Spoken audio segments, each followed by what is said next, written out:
So the Bible's talking about this remnant. So when you live through life like we do our modern age, I realize we're not facing imprisonments, not yet anyway.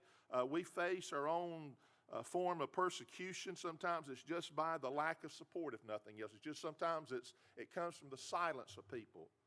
And here's this remnant being spoken about here in verse 7. And it says, the remnant here of the house of Judah, they shall feed thereupon. In other words, in places where had been violence and unrest and all this turmoil and just things that were just, you can imagine the families and the breakups and all that's going on. Even in that day, imagine the betrayal of people that went to the other side, so to speak.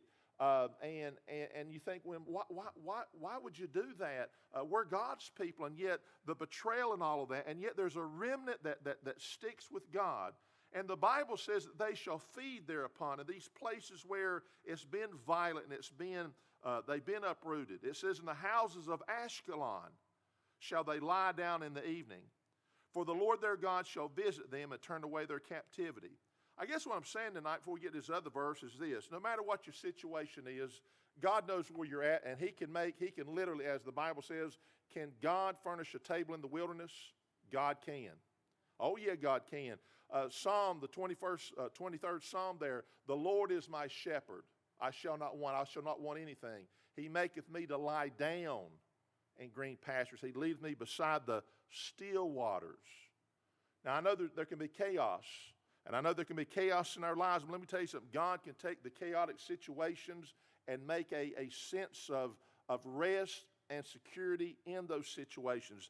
That's why Paul and Silas could be in jail, could be beaten and thrown into the jail there and think, man, that took care of them. And they're in there praising God and singing hymns, and all of a sudden the place is shaken, and all the doors bust open, and the very man that's in charge of keeping all the prisoners says to Paul, what must I do to be saved?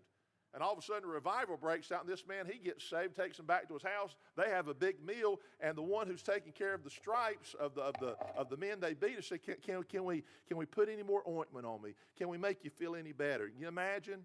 And you think, man, that's just what a total reversal. And yet that's the God we serve, folks.